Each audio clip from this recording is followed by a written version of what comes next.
Garage Aventador, il a la S, SV et SVJ. Conduite accompagnée. Improbable, LP640 Versace.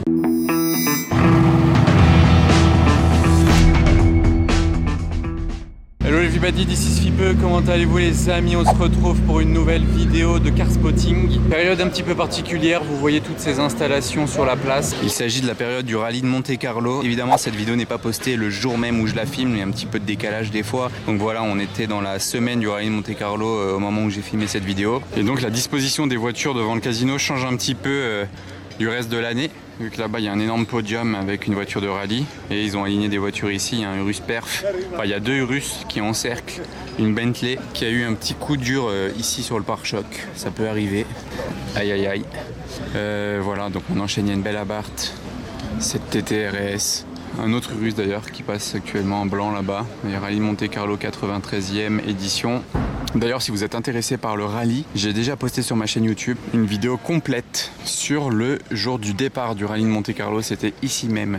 Là, je pense que s'ils allument tous les phares, là, ça m'éblouit plus que le soleil. Bon, désolé les amis, je filme au téléphone parce que j'ai ma caméra dans ma main qui n'a pas la carte mémoire dedans. Écoutez le démarrage.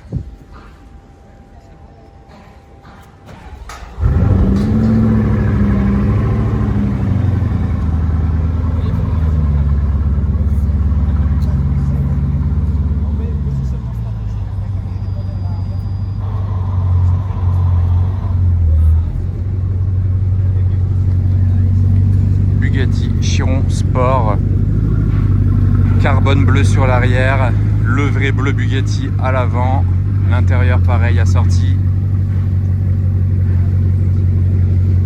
en plaque française en plus de ça, c'est une voiture française, ça fait plaisir. Waouh. L'intérieur des jantes est bleu, vous voyez.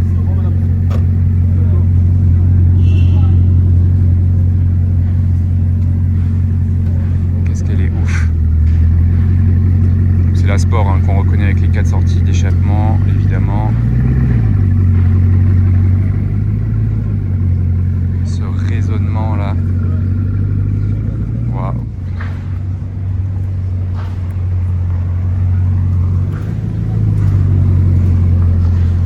Derrière il y a la Alpine. Le convoi est stylé. Franchement, la paire est sympa. Ouais, ça met vraiment un coup à tout le monde. Là, les gens regardent, écoutent, se posent, s'arrêtent de vivre le temps du passage de la Bugatti. Ça met tout le monde d'accord et ça fait toujours plaisir à voir. Et c'est la première Bugatti. Waouh! Waouh, waouh, la résonance! C'est la première Bugatti Chiron que je vous filme en 2025. Ça y est, le bal est lancé. Et ma voiture est pas loin d'ici, donc je vais m'y rendre de ce pas pour récupérer une carte mémoire dedans. Alors, c'est beau. Toujours avoir une petite carte mémoire de secours dans la sacoche, parce que j'ai oublié l'autre du coup dans mon ordinateur, tout simplement. Ça m'évite de rentrer chez moi, la chercher, c'est quand même plus pratique. Hop là, et on est bon. Bon, regardez la Xara. Réplique de la voiture de rallye de Sébastien Loeb à l'époque. Waouh, quand j'étais vraiment enfant, c'était vraiment la voiture de Sébastien Loeb en rallye, à l'ancienne. Waouh, le retour de la Chiron. Ah, ça fait plaisir dans le vrai bleu Bugatti, hein. Je vais aller vous faire un point de vue carrément là-bas.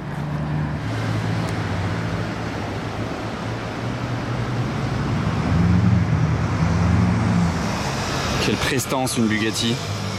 Elles auront rentré. Bicolore bleu du coup, hein, bleu carbone foncé derrière et bleu Bugatti sur l'avant. Il tourne ici donc je pense que là il rentre chez lui. Mais c'est quand même sympa de l'avoir revu une deuxième fois et en plus avec ma caméra cette fois-ci parce que d'abord je n'avais pas ma caméra comme je vous l'ai dit. Qu'est-ce qu'on entend là? Petite pista. Mais j'entends une autre voiture, un V12. Ne serait-ce pas la nouvelle voiture de GMK, Aventador SV et la M3 aussi qui sonne beaucoup là-bas. Ouais, maintenant GMK s'est fait un garage à Ventador. Il a la S, SV et SVJ.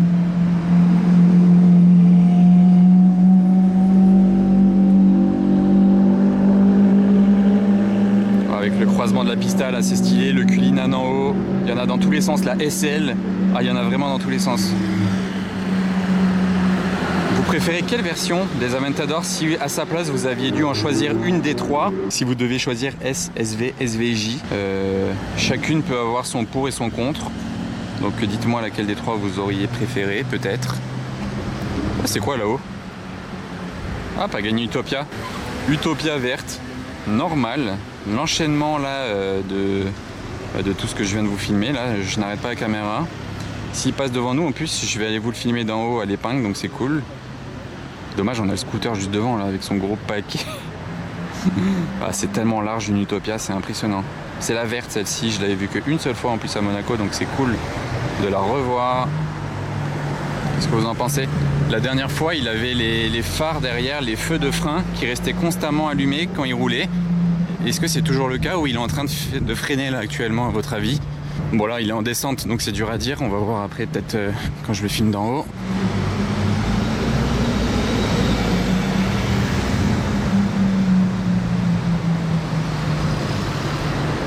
Waouh, c'est une œuvre d'art.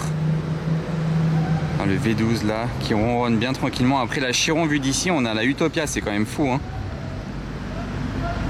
J'ai l'impression que c'est toujours figé ces feux de frein. L'autre fois je roulais derrière ici en voiture, il montait et les feux de frein étaient constamment allumés. Je sais pas si vous aviez vu cette vidéo, c'était à mon retour de New York, ça date de un mois environ peut-être. Alors là on a une Aston à droite, une Aston là-bas en arrière-plan, CRS Q8 avec une plaque d'immatriculation de dingue. On dirait une plaque Qatari, mais c'est pas du tout une plaque Qatari, c'est une plaque d'un pays du Nord, genre Suède je crois. Ou Norvège, non Suède peut-être. En fait non, je sais plus exactement ce que c'est, mais c'est pas du tout un pays arabe en tout cas. Ah, le G4 au carré en plaque française. Oula, le GLC là à droite il faisait du bruit.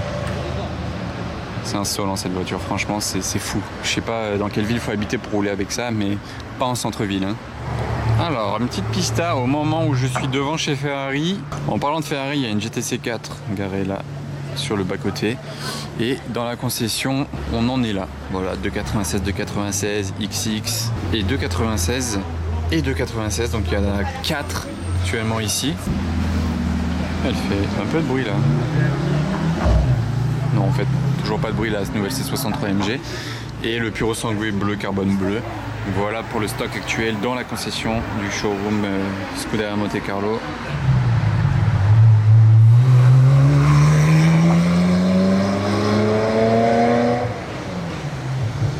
C'est tellement stylé une 355, j'aime bien.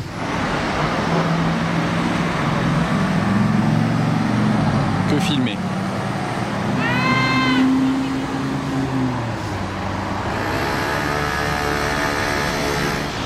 Alors ça c'est une couleur très sympa sur le Nexus. Waouh. Vous avez entendu là quelque chose accéléré? Ah, c'est la Corvette là-bas.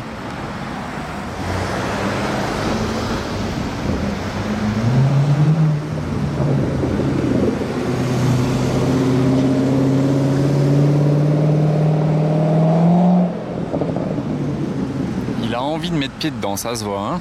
Et la voiture est prête à en découdre aussi. Iris GR, classe G dorée.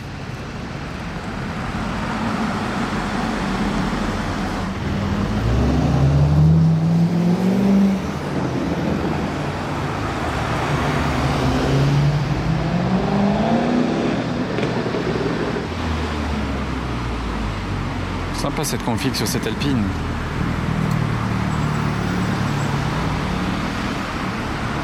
Il va accélérer, qu'est-ce qu'il fait?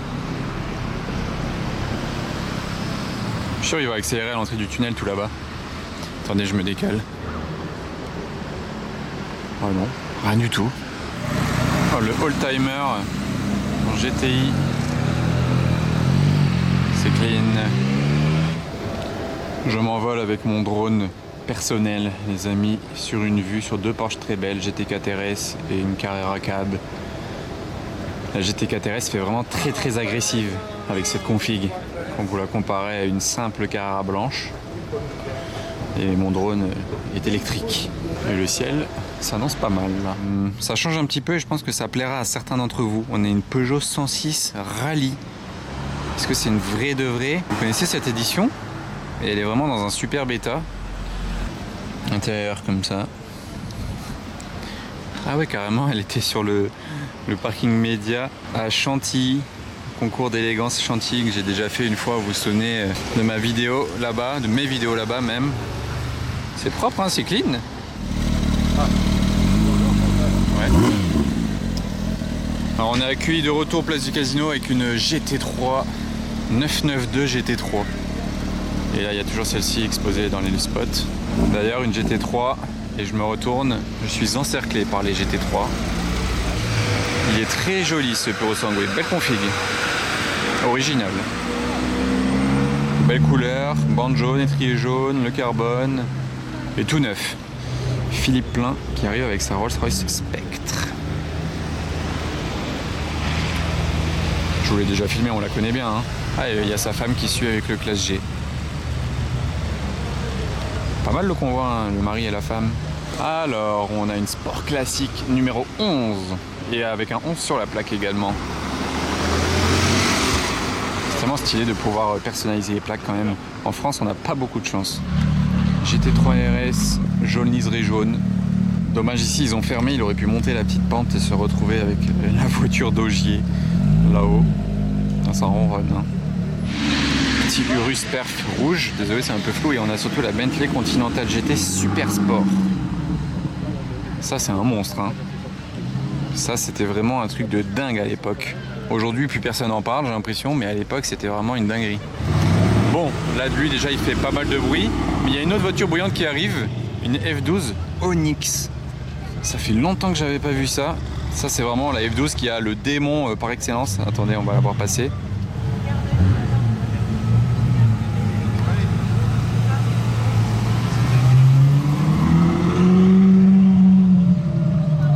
Conduite accompagnée. Normal. Conduite accompagnée en F12 Onyx de plus de 700 chevaux. M3 Touring qui a roulé sur l'autoroute, on dirait. Ah bah deux M3 Touring qui ont roulé sur l'autoroute. Il y en a une autre ou pas encore derrière? Wow, regardez dans quel état elles sont les M3. Il y a aussi la Yaris GR. Et qu'est-ce qu'il y a encore? La GT4 RS.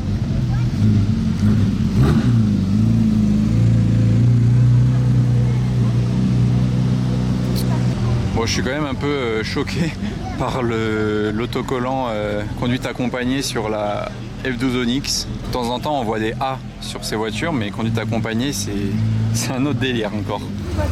Ah, les feux jaunes. C'est un petit peu calme, mais il n'est que 18h. Donc après, il va y avoir les sorties pour le dîner ce soir. On reste là. Le week-end, je reste le soir. Donc on verra si je croise un ou deux trucs sympas. Les amis, je voulais jamais filmer la nouvelle Renault R5, mais on en voit quelques-unes à Monaco. Salut. Ils sont contents que je les filme. Et bah c'est une réussite cette réédition de la Renault R5 dans des couleurs sympas en plus. Là elle est verte, mais il y en a des jaunes aussi qui tournent. Ah bah une Alpine ici, une Alpine ici. Les gens se demandent toujours ce que c'est cette voiture. La David, voilà, je suis chauffé. La David Brown GT.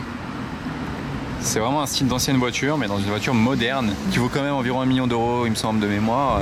C'est quand même pas rien, mais pas très connu. C'est beau ce bleu là. Hein. Ah, l'arrivée de la Carrera GT de Raoul. J'étais pas prêt. V10 contre V10.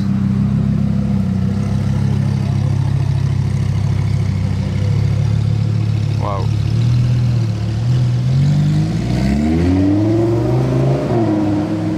Bah, je voulais filmer ici même une fois, il n'y a pas si longtemps que ça, hein. Même place.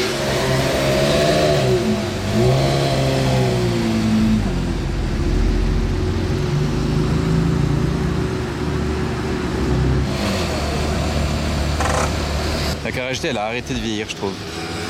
Au détour d'un parking public à Monaco, on tombe sur un petit line-up d'Aston Martin pas mal. Il y a une DB12 d'une couleur gris craie très sympa.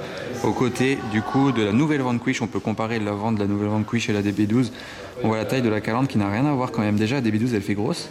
Et quand on voit la calandre de la Vanquish, on se dit ah ouais en fait non elle fait petite carrément. Regardez ça, la largeur, on pourrait vraiment pas faire plus gros. Et aussi cette calandre elle est bombée. J'ai remarqué, vous voyez, elle part vers l'avant comme ça, c'est vraiment bombé.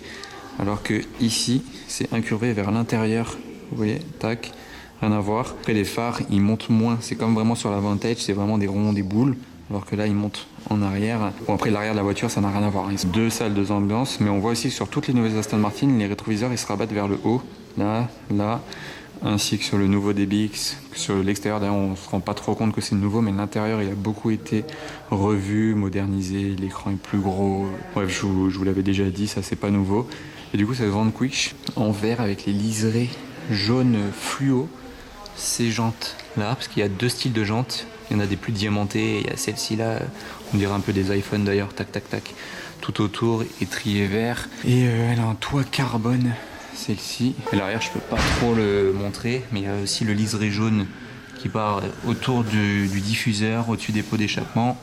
Et en bas de la voiture, et un petit peu sur l'intérieur aussi de la voiture. Attendez, je prends un tout petit peu de recul. Voilà, vu comme ça, très sympa. On a aussi une 296 Spider rouge, toit rouge, jantes carbone, étrier rouge, écusson peint. Elle est très très clean comme ça, vraiment très belle. Donc pas mal ce petit garage Aston. Hein. Regardez la diversité monégasque, l'ancienne Porsche, là, comme ça, le Defender vraiment ancestral à côté de la Portofino. Regardez ça, c'est vraiment un délire cette voiture. Avec les places à l'intérieur, déjà il y a 3 places devant. Déjà ça c'est un délire, c'est vraiment nimp. Et à l'arrière il y a des banquettes comme ça. Une banquette de chaque côté. Donc on peut monter à combien là? Peut-être 2 on va dire, 2, 4. On peut monter à 7 dedans, alors qu'elle a que 2 portes. Vraiment c'est un truc de ouf. Et il n'y a que un rétroviseur d'ailleurs sur cette voiture et sur cette voiture aussi. Assez improbable. Et le reste du parking, bon je vais pas aller jusque tout au bout, mais là on a une 720S et une Artura, non c'est une 750S et une Artura, d'ailleurs sympa, la couleur des étriers ils sont dorés, vraiment très stylé. Ah, les étriers dorés, c'est sympa. 750S effectivement, intérieur camel, et la Artura que j'avais essayé avec Anna, je sais pas si vous vous souvenez, c'était vraiment celle-ci. Et puis là-bas, tout là-bas il y a une Maranello sous une housse. Et ah bah là-bas il y a plein de Mercedes. Et devant le SAS, ça fait longtemps que j'ai pas filmé ce petit line-up du soir. Pista jaune, Bentley Azur, Roma Spider, nouvelle Continental GT bleu, très stylé, en plaque belge, plaque assez spéciale. On dirait une plaque française, mais non c'est une plaque belge. Classe S, Porsche. Et le Yeti géant là qui passe en face, inloupable. Regardez la plaque, Gun 911. Ah d'accord, la Murcielago LP 640 Versace. Attends. Ah mais oui. LP 640 Versace. Incroyable ça. Improbable. LP 640 Versace édition. Regardez comme elle est basse la Murcielago. On la voit pas du tout là, je me fais coincer moi. Faut que je passe au-dessus de tout ça. Ah, il a coupé le... Ouah, c'est quoi la config du Range Rover là? Il est incroyable. Je suis limite plus choqué par le range que par cette Murcielago LP 640 Versace. Wow, c'est beau, hein. Wow, quelle voiture. Ah, ça fait plaisir à revoir une LP 640 Versace. À l'époque, on en voyait un petit peu à Monaco. Cette édition, vous la reconnaissez là sur la porte, vous voyez, il y a ça. Et il y a une plaque aussi entre les sièges, il y a du cuir dedans, très différent aussi. C'est la Versace édition.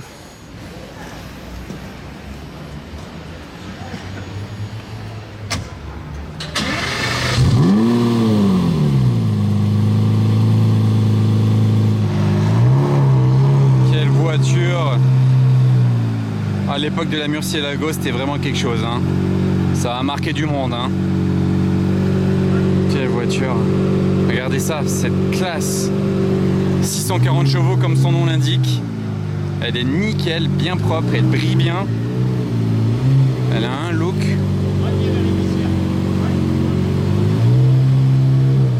Waouh, franchement ça m'a refait ma journée, ma soirée. Même Même si j'ai vu des trucs sympas, la Chiron et la Utopia, je suis presque plus content de voir cette Murcielago que la Chiron et Utopia d'aujourd'hui. Parce que là vraiment ça rappelle des souvenirs, une Murcielago Versace édition. Ça résonne fort le V12, hein. Waouh.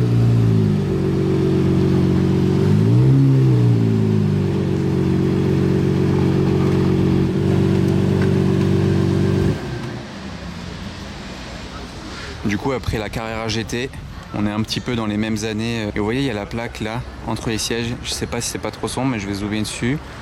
On va voir. Gianni Versace Couture, numéro 9 sur 20. Tout à l'heure je me disais qu'il y en avait 20, j'ai pas voulu dire de bêtises, mais voilà, j'ai bien la preuve, il y en a 20.